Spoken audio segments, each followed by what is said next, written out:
गुरुर्ब्रह्मा गुरुर्विष्णुः गुरुर्देवो महेश्वरः गुरुः साक्षात् परं ब्रह्म तस्मै श्री गुरवे नमः तस्मै श्री गुरवे नमः तस्मै श्री गुरवे नमः.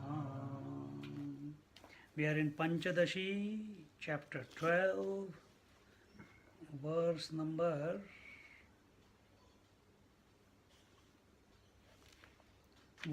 69.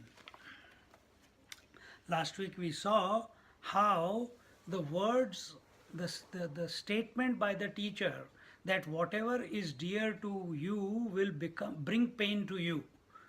Whatever you love will bring pain, whether it is an object, whether it is car, whether it is house, whether it is season, whether it is hunger, whether it is relationship, whether it is heavens, whether it is anything, it will bring pain. So we saw two types of people who listen to that statement by the teacher. One was the disciple. When he listened to that statement, he interacted with it positively and started contemplating and realized. But the other one is the one who is holding on to his notions and is arguing in his mind as to how that statement can be true. It cannot be true because this is my experience. How can it be any other way? A person who insists on his own experience to be true and is not open to new knowledge, a new way of looking at life. For that, last week we told you, you need to be available to rediscover life from a different angle, from a different viewpoint, from a different mindset. And all that is possible when your convictions get changed, and convictions will get changed when you are available to new knowledge. And last week we saw about the disciple who took the instructions and worked upon it, inquired into it, and came to a correct conclusion. Now, how does the same statement of the teacher, which made the disciple attain that high level of dispassion and reach a steady level of contemplation on the self, become a curse for the argumentative person? How does it become a curse? To this now, the argumentative person's argument is being taken.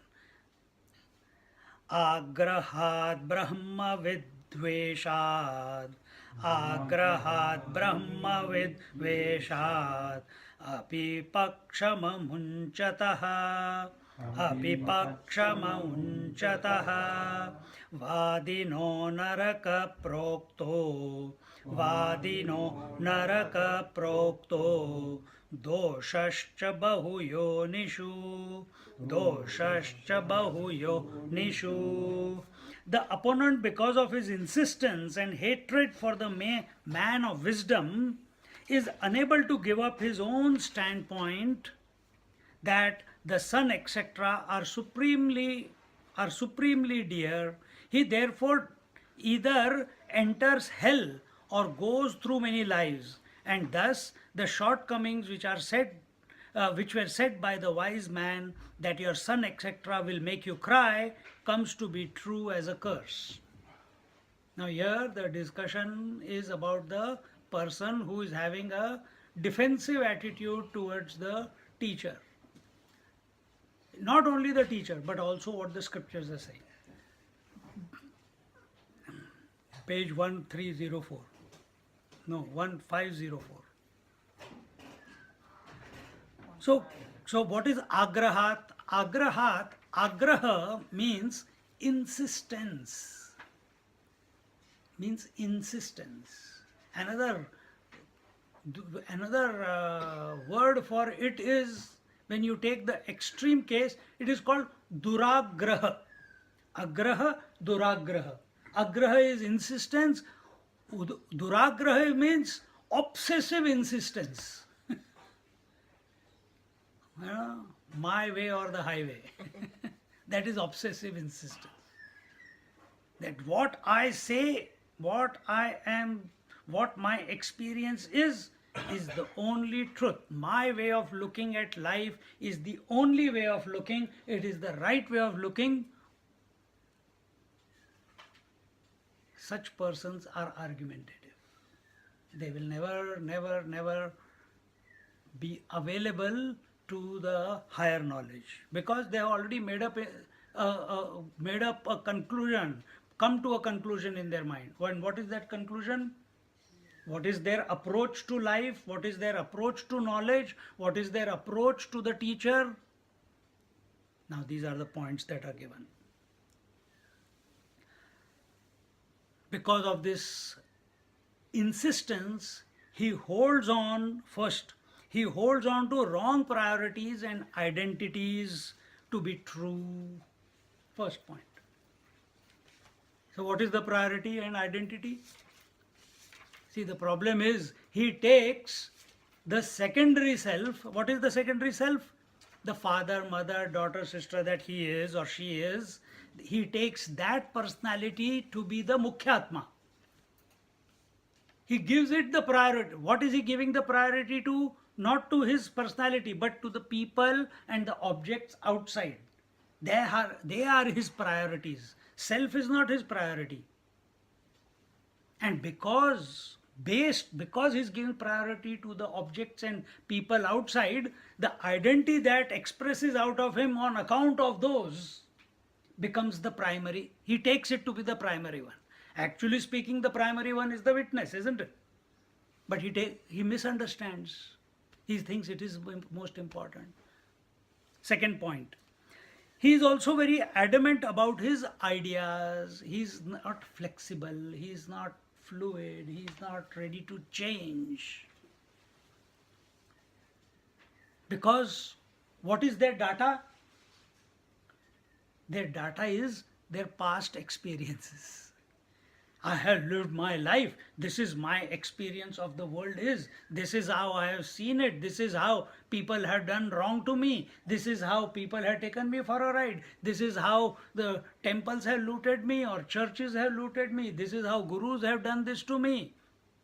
I'm not going to be burnt again. I'm not going to get caught up again in anyone's trap. And therefore he is he fixes on, because that's the data, that's his experience from the past, and he is not ready to change that.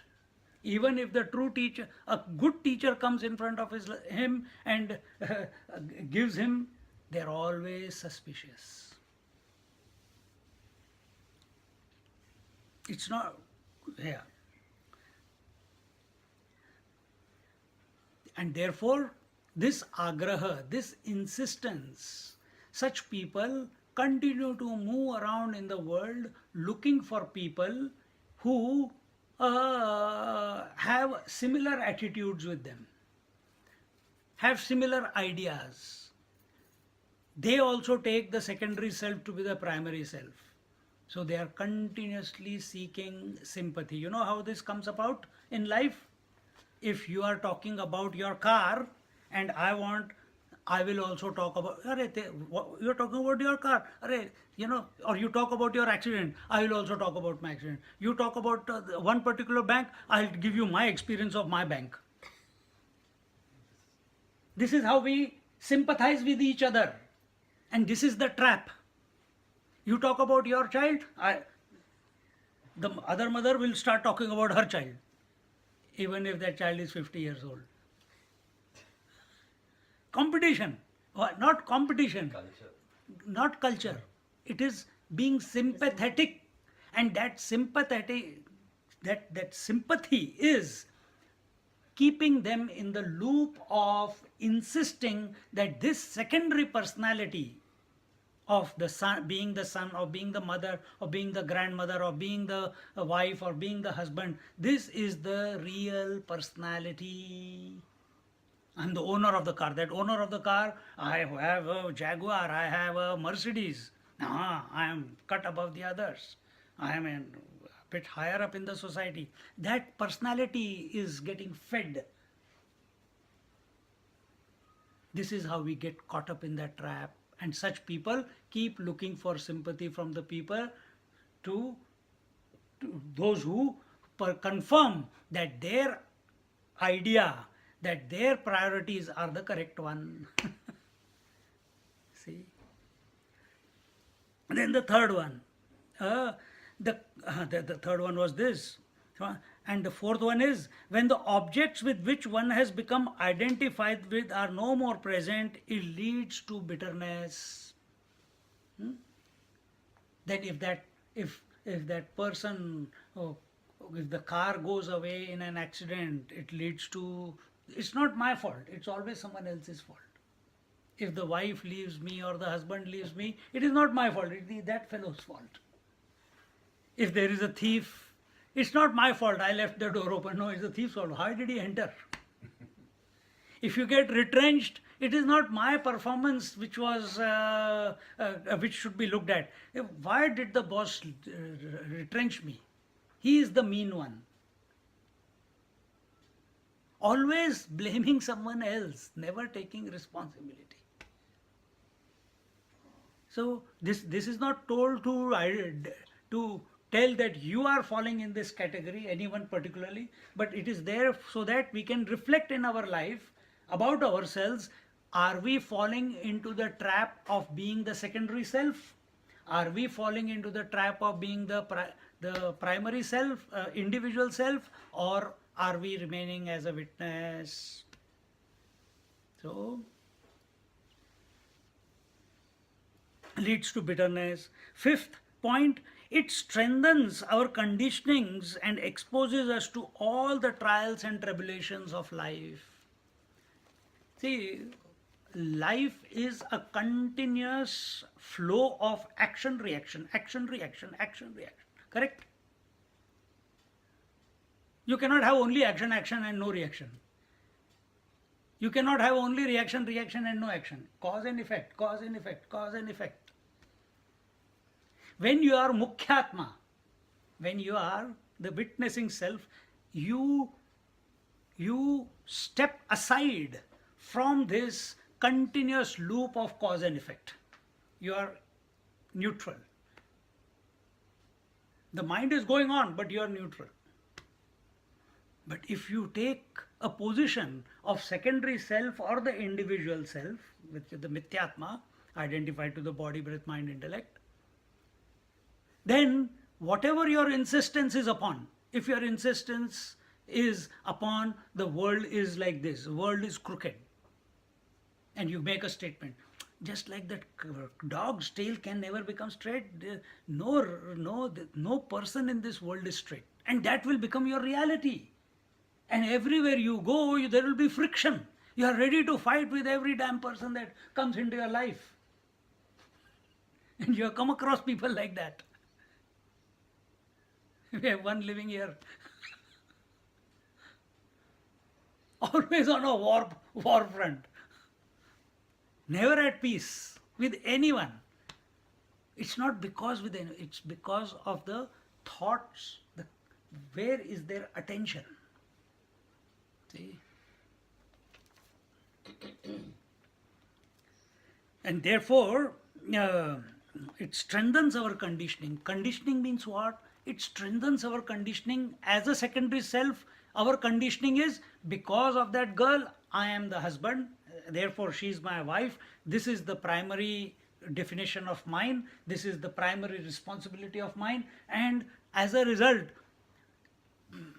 you can't even imagine a life without that woman, or woman cannot imagine a life without that man. Everything rotates around the other person. or an object for that matter. If it is a car, expensive car, your whole life will rotate around it. Every thought, morning till evening, is about that car only, is about that loved one only. If you are a mithyatma, it's about that body only. It's about that good food. I must eat pure food. It's about that only. Don't be obsessed about anything in life. The more obsession, the more challenges. Being the self, being the witness is not an obsession because it's beyond thoughts. You cannot be witness by thinking. Either you are or you are not. Either you are disturbed or you are not. Either you are neutral or you are not. You cannot think and become neutral. And as long as you are thinking, there will be a reaction. Thought will beget thoughts, action will beget action, emotion will beget emotion, action will beget reaction. Yes? What's the true meaning of obsession in here, Swamiji? Don't be obsessed with In general, whatever. Right now you are obsessed with that question. That's why you asked. Inside it was good. I must ask. And you couldn't stop it and it came out, isn't it? Obsession means insistence. Extreme insistence is obsession. Extreme level. But insistence. Extreme insistence is obsession. So if you see your whole life, every day, what is the thought that is guiding you through the whole life, through the whole day? Is it the thought of reality? Is it remembering the reality? Is it remembering Baba? Is it remembering his name 24 hours a day? You may be a devotee, but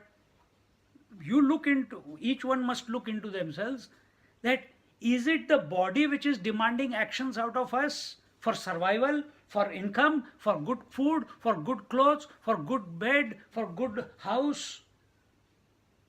If our attention is on all that, our attention, the ruling thought is the body. But in spite of food, in spite of comfort, there or not there, food there or not there, people there or not there, class there or not there, but our attention is on the divine. And nothing in this world disturbs your equanimity. It disturbs your neutrality of your being. So then you know. Then you are not reacting to anything that the world is throwing at you. World is always throwing something at you. At this moment it is throwing this particular idea at you. Swamiji, you asked a very good question. I don't know the answer. What is a thought will keep us going every day? I don't know the answer. No, Definitely not even you know the answer. But you don't want to look at the answer. Because you are afraid. If you find something else, then what will happen to this life that you are living? I'm not afraid, but Okay. what's that sounds? I don't know. I don't know myself. To be honest. So when you wake up in the morning, what is that which prompts you to look forward for the whole day? Is it the thought of the divine, or is it to carry out your responsibilities? Yeah, that's it. So which means you are still in secondary self. Oh, If the first thing that you get up in the morning, come what may, I must do my pranayam, I must do my yoga, I must do my meditation, I must do this, I must purify myself, I must take the name of the Lord, not because I want to become one with the Lord, because I want to purify. You are mithyatma. Mithyatma, the primary self. Yeah. But if from morning till night, for 24 hours, whatever happens, if the responsibilities come and go, the sadhana happens, but I am independent of all these roles that I am playing. If that is your disposition, you are witnessing everything all the time, undisturbed, then that is the true you, that is the real you. So is that witnessing is the foundation which is prompting all activities? Because witness will not prompt, it will actually reduce all the activities. If it is Mithyatma, it will prompt all activities which feed the identification with the body, breath, mind, intellect, wherever your attention is. And if you are the secondary self, it will prompt activities to maintain the relationships, to maintain the duties, to keep proving that I am a good man, I am doing the right thing. And why is God not helping me with all my challenges? I am a good man, I have been a devotee all my life. I do my sadhana, I give charity. I never done anything wrong with anyone. I speak nicely and still get people abuse me. I'm a good man. Who cares? You are a secondary self. You will attract reaction from the world as long as you are a secondary self. If I am a teacher, it is a secondary self. I will attract questions. I cannot escape from them. Isn't it? But if I am neutral, if I am the witness, and someone asks question, I may answer, I may not answer. And not be disturbed about it. Swamiji, between these primary and secondary, both are, it's nothing you can say this is better than the other. No, they are both worthy of discard. Witness is the main. But we fall into, primary is identification with body, breath, mind, intellect, and secondary is identification with objects and beings out with which this body comes to relation with, in relation with. With the primary, that I may even think I want to do meditation, I'm obsessed with meditation. That's also not right, isn't it, Swamiji? But if you are doing meditation to escape from troubles in the world, then your attention, the prompting thought was the world, not reality. Yeah, but even if my attention is that I wanted to realize, for an example, if I want it that way, that's also an obsession though. But it is a better one than the world. Yes, but Because thinking about the world will never bring you peace and tranquility. Whereas thinking about meditation may bring you to meditation. But if it is becoming an obsession and you do not get a chance to meditate, it will become an irritation. Understand? Yeah, I got it. Yeah. Because that I Then want you to do suppose that you, and I you don't set up a time from 6 to 7 I'm going to sit in meditation, and for 2-3 days you are not able to sit. Suddenly, "Arey baapre, something is going wrong. Who is the cause?" Husband. Or the cat, or the weather, or the cooler which is not working. Something you will blame, but not take responsibility. It's never our fault. But the problem is, as long as you take a relative position, there will, what scripture is saying, Panchadashi is saying, there will be problems. You cannot be problem free when you take a primary position or a secondary position. As a witness, the moment you are the witness, that very moment all problems become neutralized. All successes become neutralized. You don't give attention to that. Isn't it? You are seeing everything, but Yeah. you are not giving value and attention to it. That is the trick. That is the knack that we have to cultivate. It's not cultivation. You have to become available that it is possible to live like this. This is how masters live. It is possible.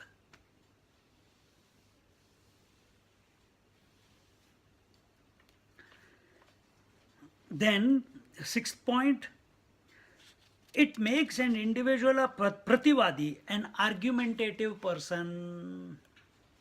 For everything he has an argument. For everything he has a question. Why is the weather like this? Why is it hot today? Yesterday it was cold. It is there. Who cares, man? Live your life. Move on. Oh, today salt is less. Today chili is more. Today why my wife behaved like this. Today my husband like this. Yesterday he was in a happy mood. Today I am in a bad mood. Blah, blah, blah, blah, blah, blah. Always. Tell me why.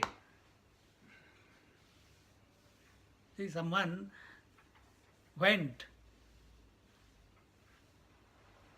a situation. He was talking not very properly with his parents. argumentative, always.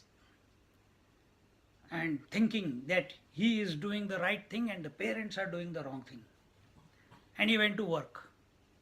And there, the boss said, "You are doing the wrong thing." The boss is there. And he's saying, "Why did the boss insult me in front of everyone?"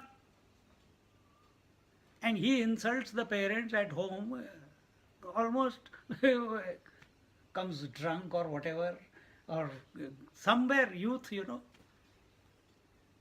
in a different, it's not insulting, it's not abusing or anything, but Yeah. Didn't give. but he's not asking the question. He's asking the question, why did the boss insult me? I want to know why. And he can never know why, because he doesn't have the guts to ask the boss. See? So we all go into, as a primary or the individual, secondary self, we always go for Satisfaction. my right. So I have been done wrong. But have you seen how you are doing wrong to someone else? What if parents say the same thing? Why my son insulted me? What answer does he have? From his point of view, instead of asking, why did the boss treat me in this manner, he should be asking, am I also treating someone else in my life in this manner or not? Isn't it? Am I also treating someone in this manner or not? And the moment that issue, that habit goes out of him, the world will also stop presenting him this type of an experience. See? But we don't understand that. We only want to argue to prove our point that I am right.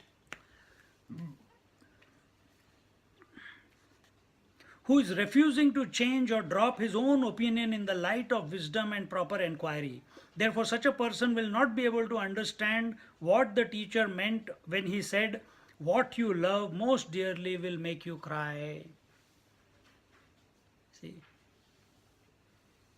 Sometimes when in Gita class, sometimes I say, someone before, not nowadays, Swamiji, if you say like that, then what is the purpose of, I have a wonderful family, I have got a wonderful children who listen to me, I am blessed that I have got a wonderful husband and now daughter-in-law, son-in-law, my grandkids, everything is perfect, I can't ask for anything more.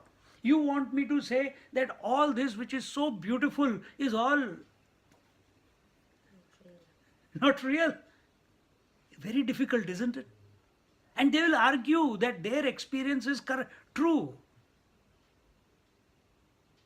See, this is the problem. Because they are not interested in the higher. They are interested in the higher because, theek hai, good time pass. I think it is, we should do that. Our life remains balanced in that way.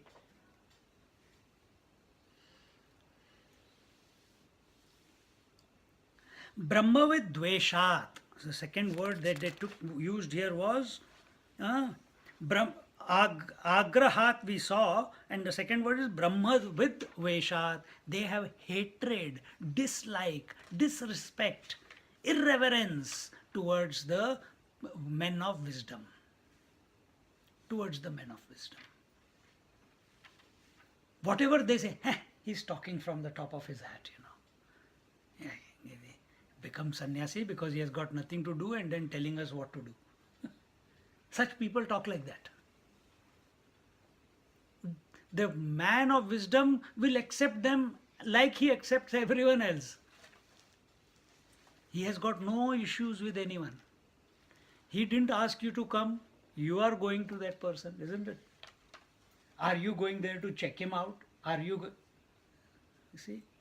But these people, such people who do not benefit from such a person's words, that everything that is dear to you will bring pain to you or will make you cry, What does he know?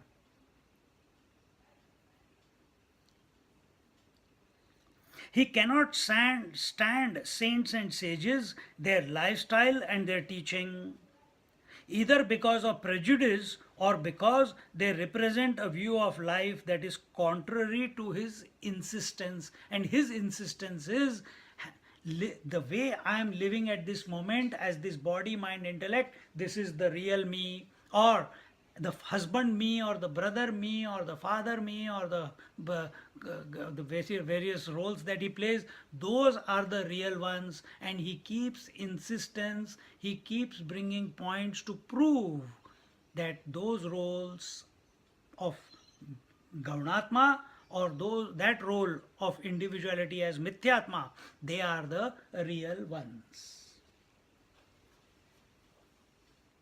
See? He'll keep insisting that. He is not open, he is not available.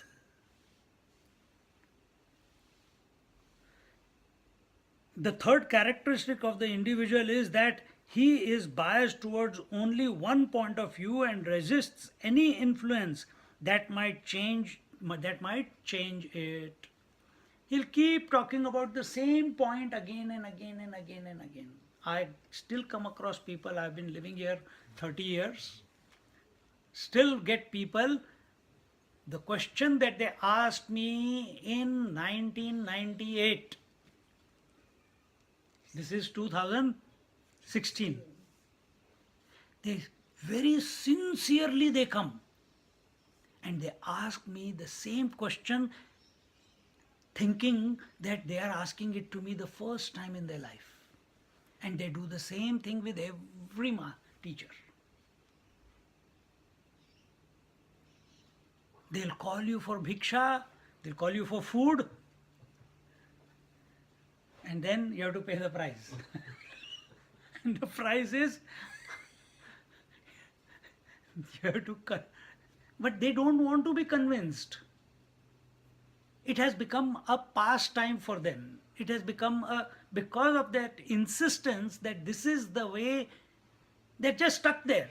They go to all satsangs, they listen to various masters, but the question, the only 4 or 5 questions they have, it always, their life rotates, and every master, I will give an answer in particular way, another person will say the same thing in a different way, they go to satsangs, there also things are, same questions are approached from different angles, but they do not get an answer. Because they are not available. They are not available. They don't want to change. They don't want to change. It is the status quo that they have maintained. I'll keep asking the questions, let the Mahatmas be keep answering the answers. They feel satisfied that someone has asked a question, and I feel satisfied that no Mahatma knows the real answer. Because my experience is the what you call, cannot be, no answer can be contrary to the conclusion that I have come in my life. If that is the attitude, then it will not change. Nothing will change. Swamiji, sometimes I hear what you're saying, but also I think grace is also there, Swamiji. We are not talking about grace here. Yeah, but here we are talking about this person could wanted to get the answer, but somehow he didn't pass that stage. That stage is his insistence with being a Gaunatma or Mithyatma. That is the insistence that he is having in life. It's not that he chose to do that, Swamiji, but that no, we create our own personality. No, nobody has created our personality. We have a choice. We have a choice. You had a choice today to come here or not to come. Sure. Today you chose to come. It's Last week you didn't choose to. It happened, like True. But somewhere, something is guiding your. Yes. The guidance, maybe they. So guidance is your conviction. At a relative level, what your life unfolds for you, or the vision of the life, is provided by the convictions that we have. So what is your, if this person's conviction is all the Mahatmas are, fools of the highest order and just confusing the people around, they can, but it is nice because, to be in their company is the right thing. You come in the newspapers, you come in the news, some people do all that. They are at the right place at the right time if the picture is being shot. Yeah, that also can be. I'm but just some giving one people example. Don't pass that as Some well. people- Some people, no matter how much they try, but they don't go Because beyond. because they are not ready to introspect where they are Yeah. stuck. Yes, they are stuck. Where they are stuck. If they keep contemplating on the Mukhyatma, everything will solve like this. Being the witness, everything sorts itself out. But as long as you keep insisting, I am the body, I am the breath, without breath I cannot live, without thinking I cannot exist, without being, my responsibilities, my duties, my roles in the society, oh, who will take care of all that? If that is your insistence, then you are not, you can never be witness. If you are insisting upon it, let them go on, you remain a witness. And the more you fall back into witnessing, to that extent, everything sorts itself out. All insistences in your life will melt away. Just like when you go to sleep, all the insistences that I have locked the door or not, I have to pay the bills or not, have the children slept or not, have I washed my clothes or not, have I put them to dry or not, have I eaten or not, what I'm going to do tomorrow, what I should have done today, all these insistences, they melt away. Why? Where is your thought? On sleep, isn't it? Like that. When our attention is on something higher, automatically the lower melts away. So if my attention is on the self or on the divine, then the mithyatma and the gaunatma, automatically the concretization of that idea, of that personalities, of those roles, they will start melting away. How? You experiment. You cannot come to know how without getting there. It's not a theory. This is the idea that is presented. You do practice in your life and you experience it for yourself.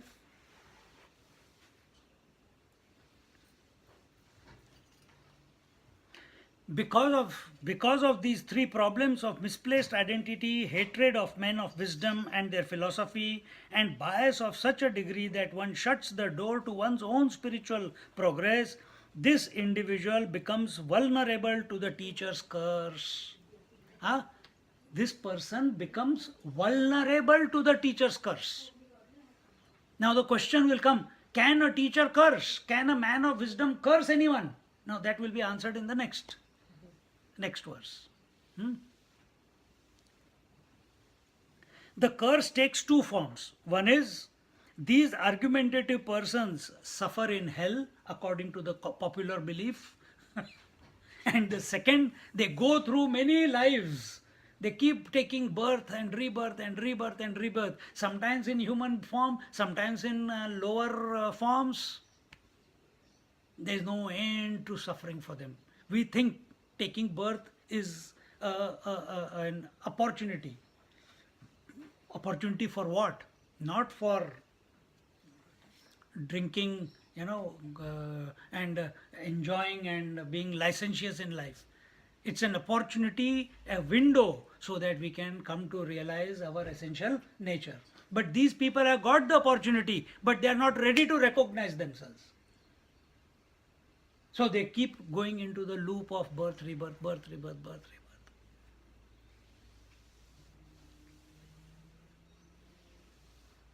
Where there is no possibility of inquiry, wisdom and evolution. Inquiry is possible only in the human world. Intellect is fully developed in the human species. Wisdom is possible only in the human species. And evolution of the mind, of the personality. If you want to change yourself from Gaunatma to Mithyatma to, what do you call? Mukhyatma. It is possible only in the human life. That cat cannot. That cat cannot. That is the rare opportunity we have as being born a human.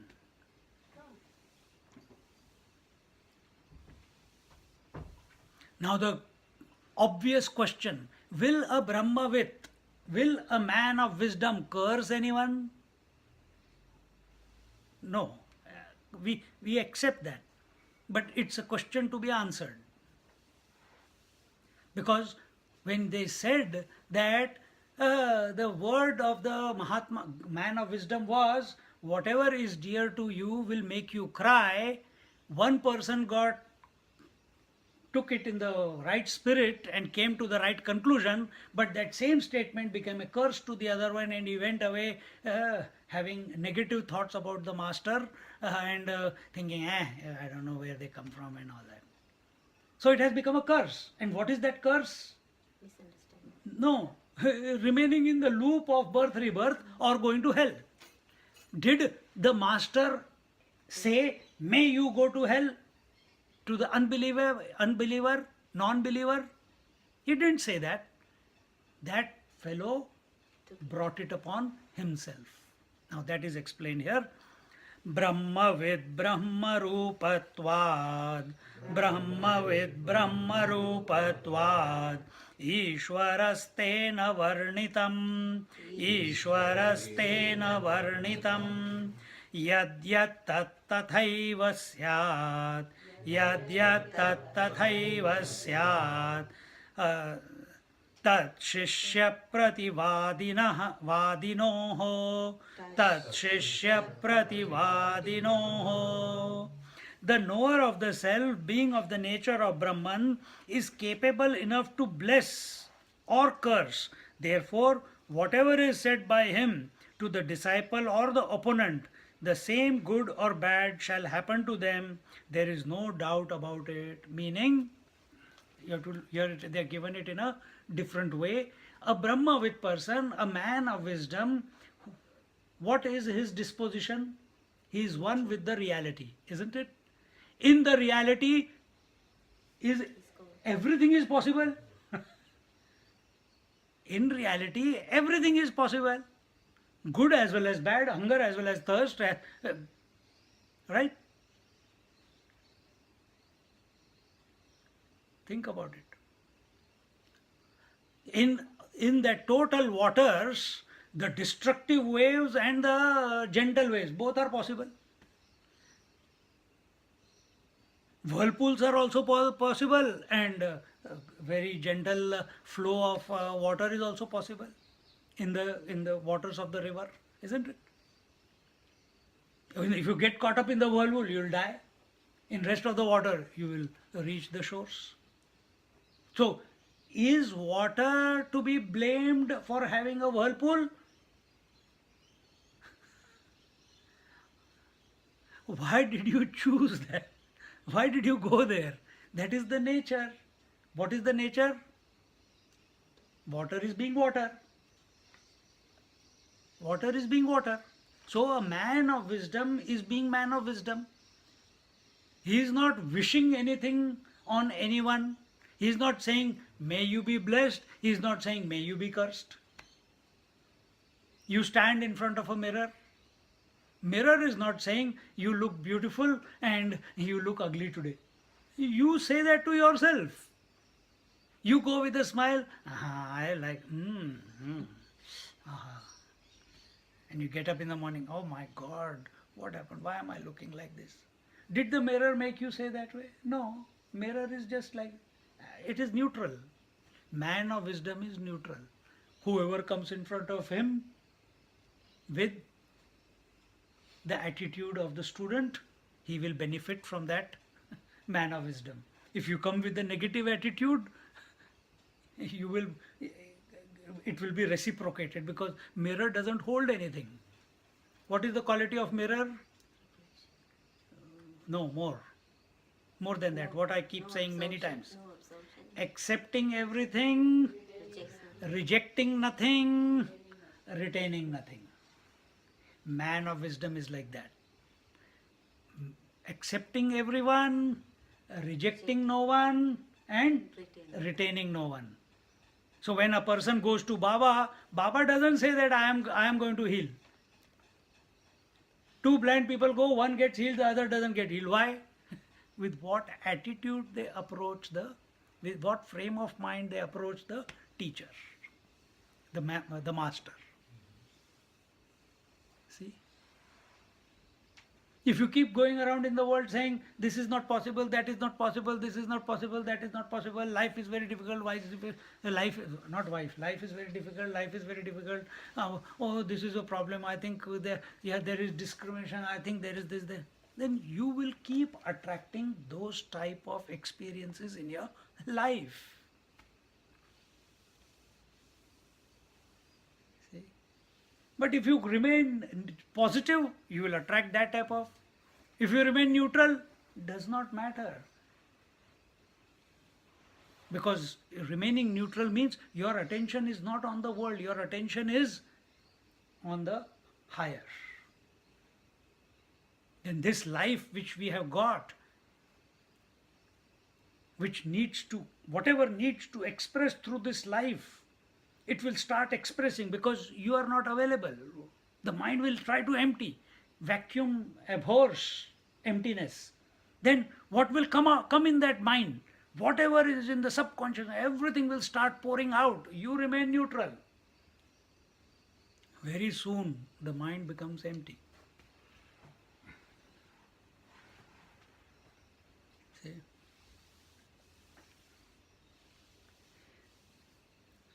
So the Brahmavid Purusha, the man of wisdom, the Guru who has realized Brahman, the self, is described as being of the nature of Parabrahma Paramatma. He is of the nature of infinite reality. He is all powerful without effort. We become powerful after going to gym.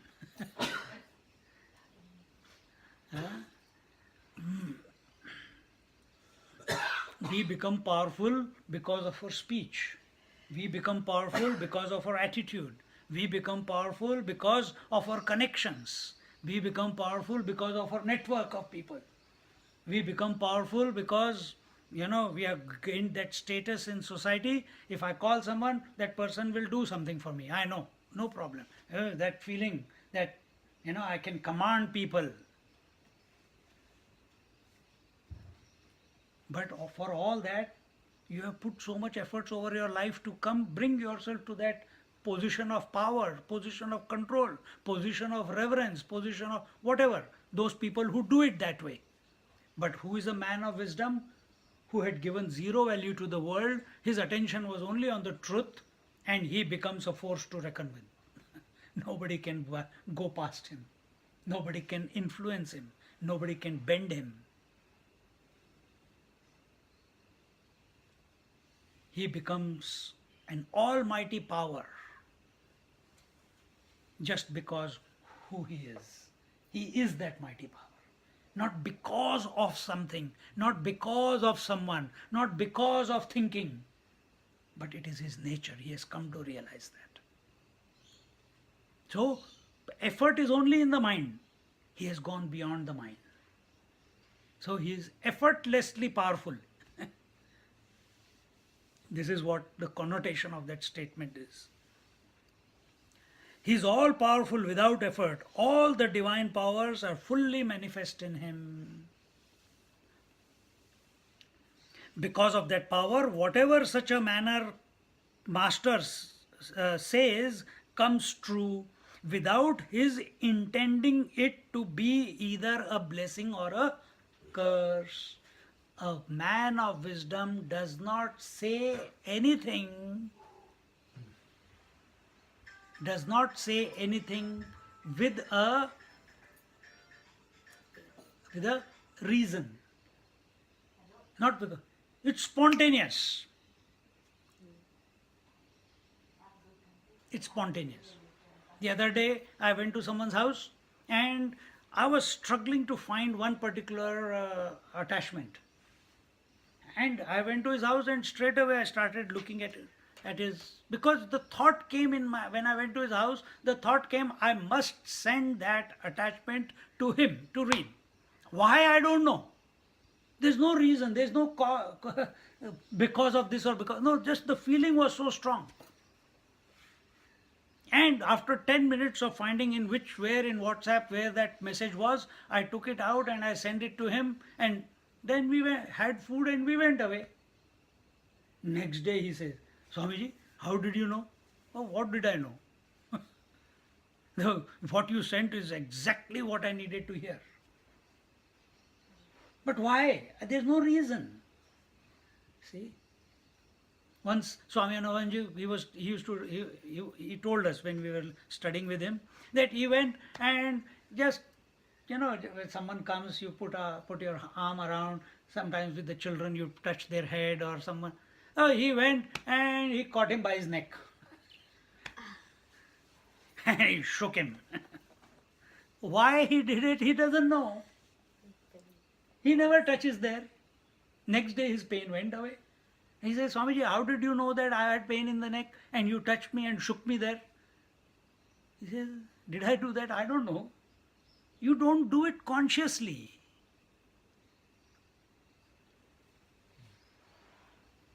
Many people living in the world as Gaunatma and Mithyatma are also doing many things unconsciously, and in that role things get done, but not always. But the more you remain a witness, your sphere of influence, because your mind is becoming empty, it is getting purified, your sphere of influence is expanding and expanding and expanding. And anyone who comes into that sphere of influence, into that divine influence, into that witnessing influence, has to get blessed. Theirs is from their point of view, it's only blessings, because that is their nature. But with what will you get blessed with? With whatever attitude you come with into that. If the nature of light is to illuminate everything, and you come in with dark glasses inside the room and say, I can't see anything, whose fault is it? Light's. Is it light's fault? No. And we have done it few times. When you're sunny outside, you're wearing sunglasses and you come inside, why is the house looking dark, dark, dark? You have not taken your glasses off. So what are the dark glasses that we are wearing? Our insistences, our agraha, duragraha, our obsessions in life are the insistences, are the dark glasses, because of which we are not able to see the world as it is. And what is the world as it is? It is divine. Are we seeing the divine world? See?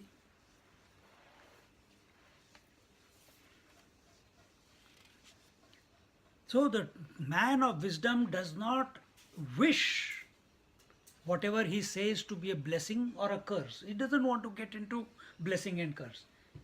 Because if he says, come, I'll bless you, means there is a possibility that he can curse also. So problem. It's better stay away from that person.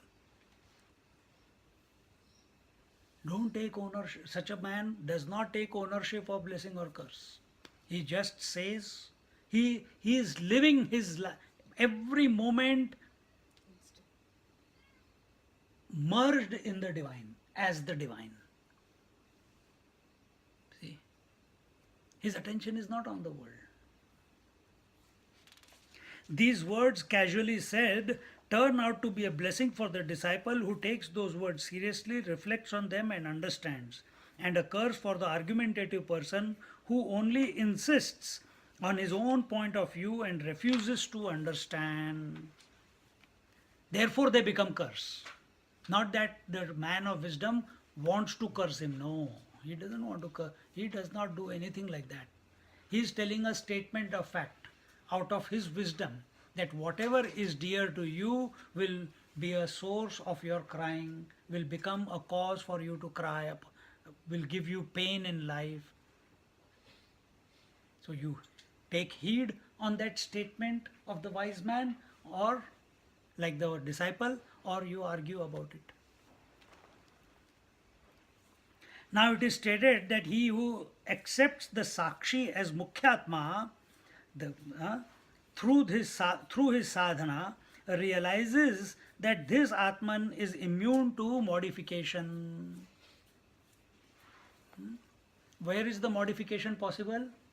Tell me. Where is change possible? Modification means change. Where is it possible? It is possible in the world. It is possible in the body.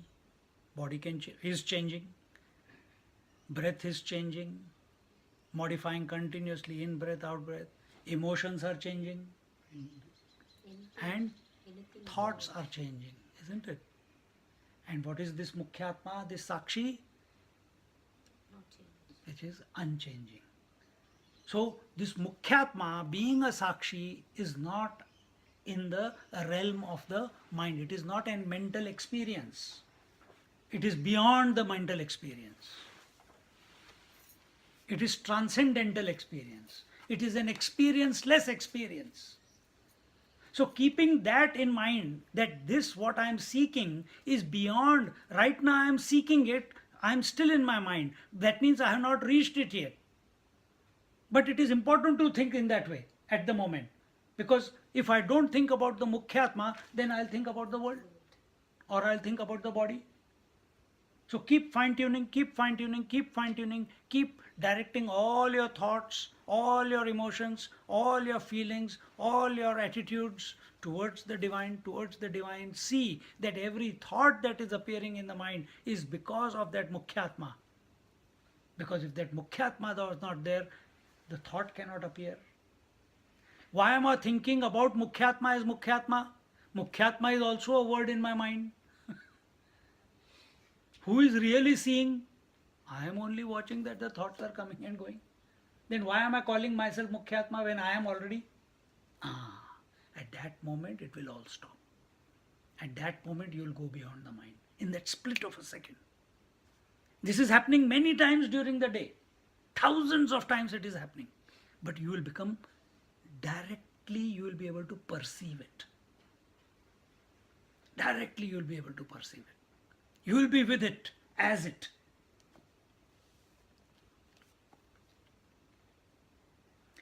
Yastu sakshinamaatmanam, yastu sakshinamaatmanam, sevate priyamuttamam, sevate priyamuttamam, tasya preyana savatma, tasya preyana savatma, na nashyati kadachana, na nashyati kadachana. On the contrary, he who contemplates on this witnessing conscious self as the most supremely dear, he will find that this beloved self is never destroyed. What is, when you put attention on the world, there is a fear of loss and excitement of gain. When you put attention on relatives, the same thing, fear of loss or the joy of gaining a new baby, having in the family. When you put attention on the body, the fear of old age and death and disease. When you put it on breath, the fear of hunger and thirst, being unsatiated due to hunger and thirst. When you put it on thoughts in your mind, if you think of thoughts as the most important one, there is a fear. And majority of the people go through, the sadhakas go through this, that they are not able to remain with an empty mind. Because they have created they have heard this statement many times, empty mind, devil's workshop. Yes, empty mind, devil's workshop, provided your attention is still on the world. That devil is all the thoughts of the world. But if your attention is on the Mukhyatma, then empty mind is a blessing. In that mind, the effulgence of the divine self, of the divine light, it will shine through. The whole mind will get divinized after that. It's not that after you realize there is no mind. Mind will still be there after you realize. But it is a reformed mind. It is divinely reformed. And therefore, he who has come to this firm conclusion that the Mukhyatma is what is most dear to him, and therefore he constantly contemplates on this essential nature of the self, that means sevate. Sevate means seva. Seva means to serve. How do you serve? You have to, if I have to serve you, I have to think about you, only then service will take place, isn't it? Similarly, whom are you serving in your life? Who is only to that which is most dear? This person has come to realize this Mukhyatma is the most dear, therefore I must do only all my service should be towards this Mukhyatma. And what is the service? Offering of all thoughts at its feet, offering of all emotions at its feet, offering of all breath at its feet, offering of all actions and all speech at its feet. Meaning, this is looking at from here to the infinite within. If you look at it from another angle, recognizing, coming to this conclusion that all thoughts, all emotions, all breath, all actions at the level of body are happening only because this Mukhyatma is present, right? Coming to this firm conclusion and steady, remaining steady in that conclusion. Even right now, as you are listening, all listening is possible only because there is the conscious self within you. Not as the I, not as the student, not as the name that you have, that your parents have given you, not as the body. Where is your attention?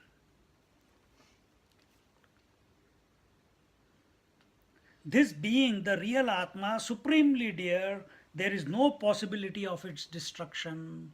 Thoughts, emotions, breath, body, actions, relations, objects of the world can modify, can change. That which has come in this world at any given particular time will also be destroyed by time.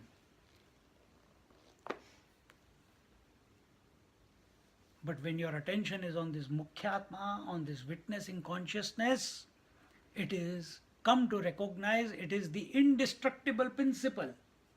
It has always been and it will always be. Coming to this conclusion and experiencing it in your life while living takes you beyond death.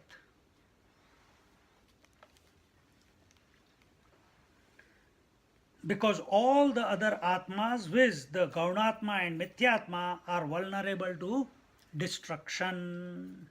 Now from this point onwards, another new theme is taken up on the pure happiness that is derived from the Supreme Self, for which there is atipriti, means intense love, supreme love.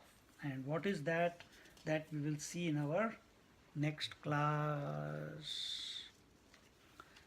Om Purnamada Purnamidam Purnat Purnamudachyate Purnasya Purnamadaya Purnamevavashishyate. Om Shanti Shanti Shanti. Hari Om Shri Gurubhyo Namaha. Hari Om. Just sit quietly for a minute or two.